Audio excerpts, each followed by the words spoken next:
What's going on, YouTube? So this part is one of my first tutorials. I will call this a semi-tutorial because I'm just honestly testing the water, so I'm not be as good as other people be. But let's lock in and let's get this stuff started. So first I pretty much start with a 5/0 blade to set up my base guideline.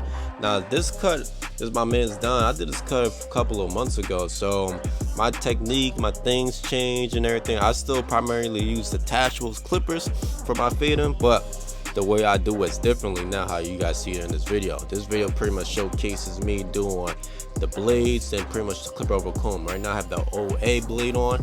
Now I'll come back with a clipper over comb, just pretty much cut against it. So that's pretty much going to give us up an equivalent to 1.5. Now that was my thinking at the time.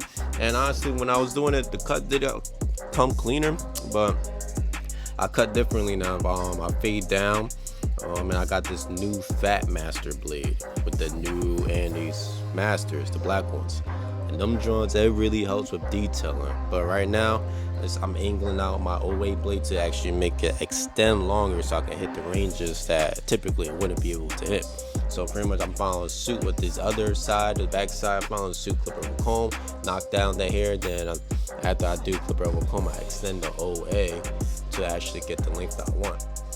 But as honestly, this whole cut was me just doing more detail works, just nudging, hitting the areas I need to hit. But I'm just pretty much just cleaning it up and everything. So the fade ain't gonna take me a while, so I'm just doing the basis and my foundations, getting everything nice and clean.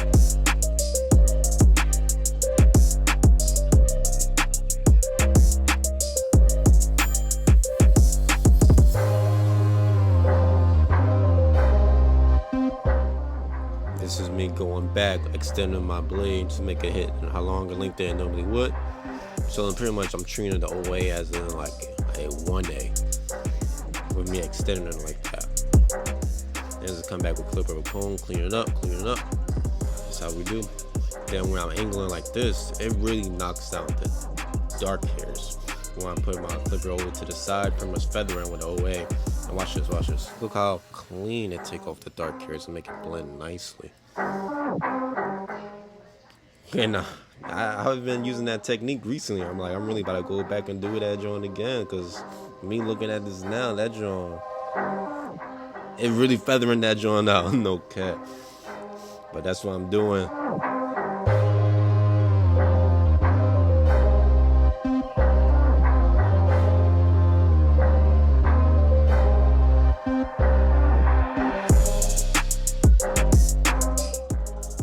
Beat I got from Epidemic Sound, them Jones great, man. I need to go back and get some more videos, more audios in them Jones, because them Jones clean.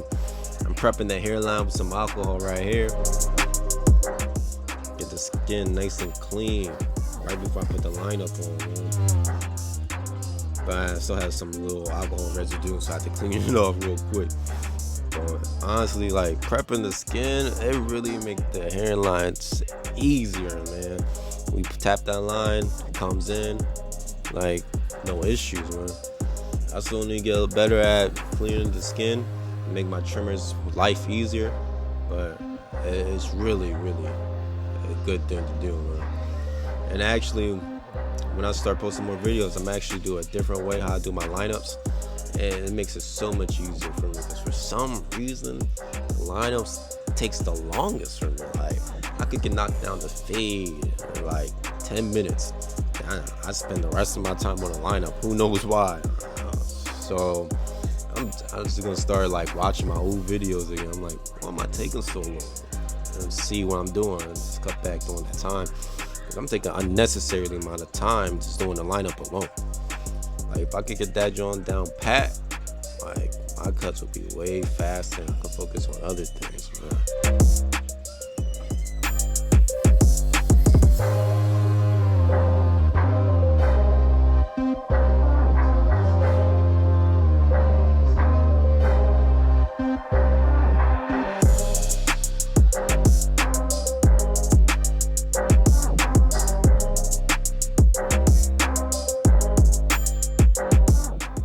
Right now I'm just pretty much trying to match the right side to the left side, That actually creates a great foundation of the lines to make everything symmetrical.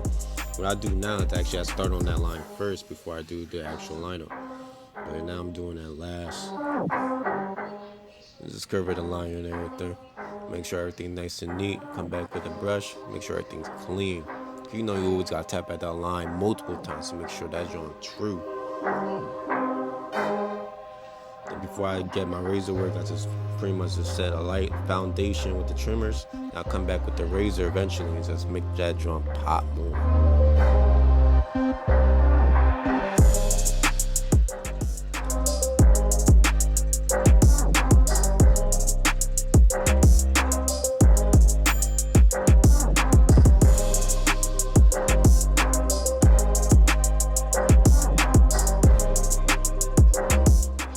On a side note, I got these cameras. I had an issue with them. The joint was like randomly shorted off. The camera that you're seeing right now, so I had to send that joint back. But now, since I got that joint back, I got no issues with it, and I use my iPad now to actually like remote control it, so I can just press record and stop. So I don't have to worry about too many things. So I wish on the iPad I can like remote monitor it, so I can actually see what's going on, see my angles, if I'm in frame or not. But I can't do that as of now. But I'm gonna just wing it like I was doing in this vid. But the quality of the camera, man, I really do mess with it. Like that drawing coming out good, man. So hopefully I'll be posting out more videos, get more consistent again with it. Like I want to record more higher control content, or pretty much higher quality content more, because that's what I really care about. Like recording videos is all fun and all, but like I want my stuff to look more professional. So I'm learning some new things like color grading, reading more books about it, and I guess another thing I need to work on is filming itself. So once I get those stuff down, like I'm really gonna be on go. Like my content, man, I really want to just make some nice content. It really, I just want something to be like enjoyable, get kick back, relax, and just watch, and just, I don't know, man. I'm just like really just talking, but I still consider myself a beginner at everything, beginner at barbering, beginner at filming, color grading, and stuff like that. So it's gonna be some stuff I'm struggling with, but as long as I'm stay consistent, things gonna be good, man. Like that's really it's all about. Just keep going, even when you don't want to go. Just keep on pushing, keep on going. You might not be as good as someone else, but that's cool, you know. You gonna get there. You only gonna see other people's highlights while you pretty much be on your own life. You gonna see your own ups and downs, and that's cool. But you just gotta know, you gotta keep moving. Take one step at a time. Take things a day at a time. You feel me? So I'm just pretty much doing detail work, just clearing up. That's what I did a lot in this video. Just doing a whole bunch of detail work and everything. And that's probably why I took like a little too much time to my liking and everything in this video. Like if I had to come back and do this cut again, I would do things a little differently, honestly. Especially with the new Fat Master blade I got. Oh man.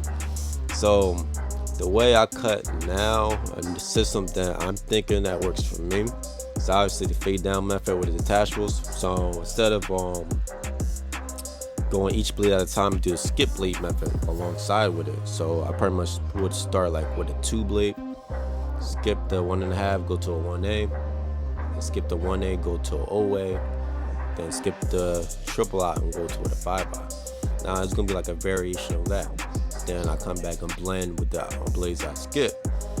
Then move on to the lineup and all that. Then anytime I gotta do some more detail work, I would use the 5-eye, not the 5-eye, I would use my Fat Masters to pretty much do the detail work with the blend more.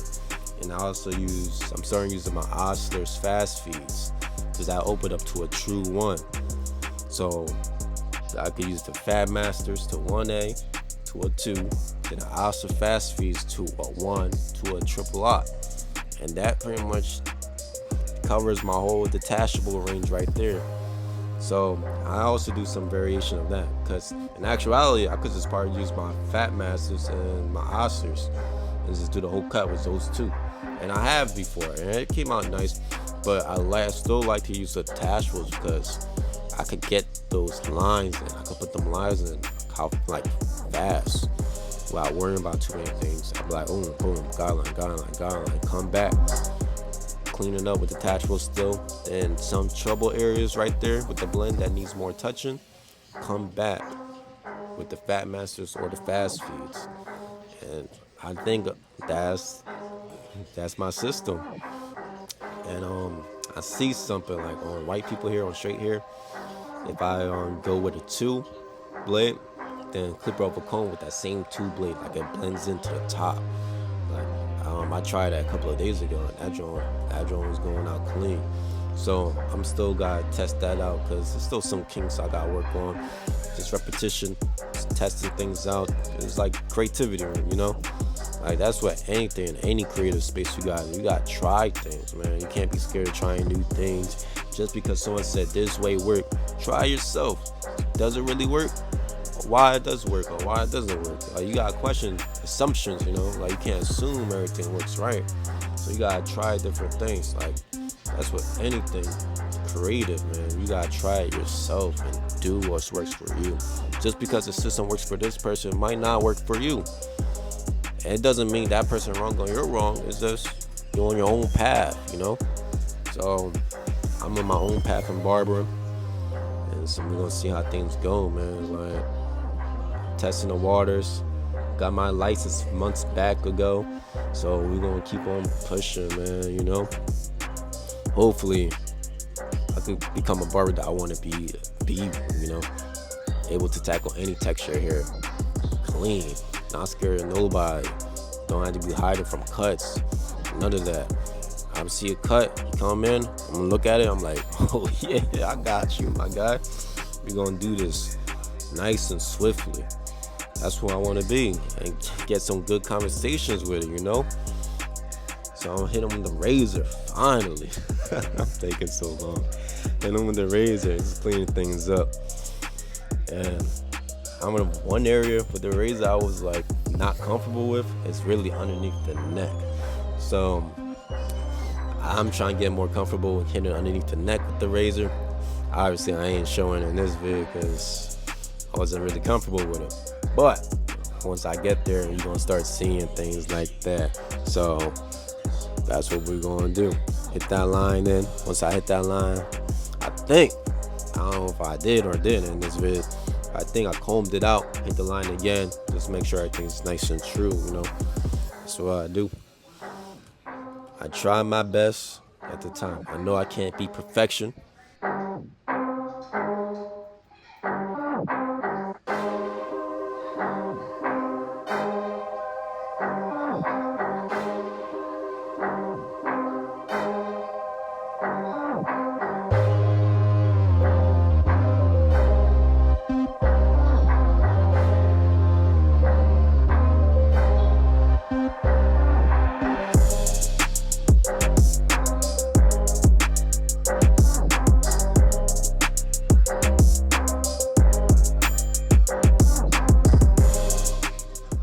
So this is one of the angles that I'm uncomfortable doing.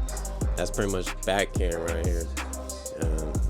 Not really too comfortable doing that, but I'm gonna get there. Just clean it up. Apologize for my arm blocking the vid. I gotta be more conscientious about it, you know. But that razor line, oh man, that really put in work. Makes the joint clean.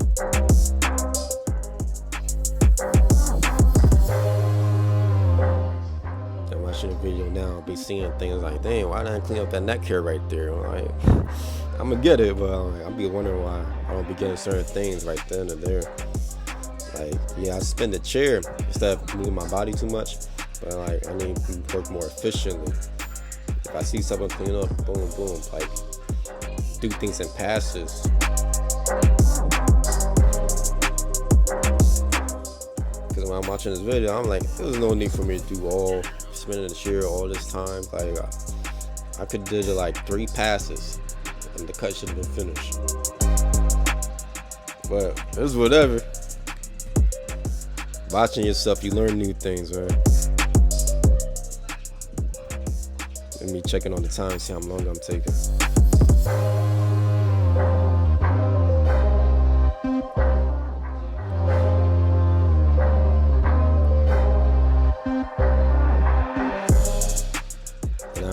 Recently I just readjusted my 5/0 blade, so that joint cut even closer. Like, that joint clean, man. Look at that. Got my boy looking at himself, feeling himself. Yo, but yeah, man, this is the vid, guys. Hope y'all like it, man. This pseudo tutorial. Hope you guys mess with it, man. So if you like this, subscribe, man. Check me out, you feel me? So stay tuned, my guys.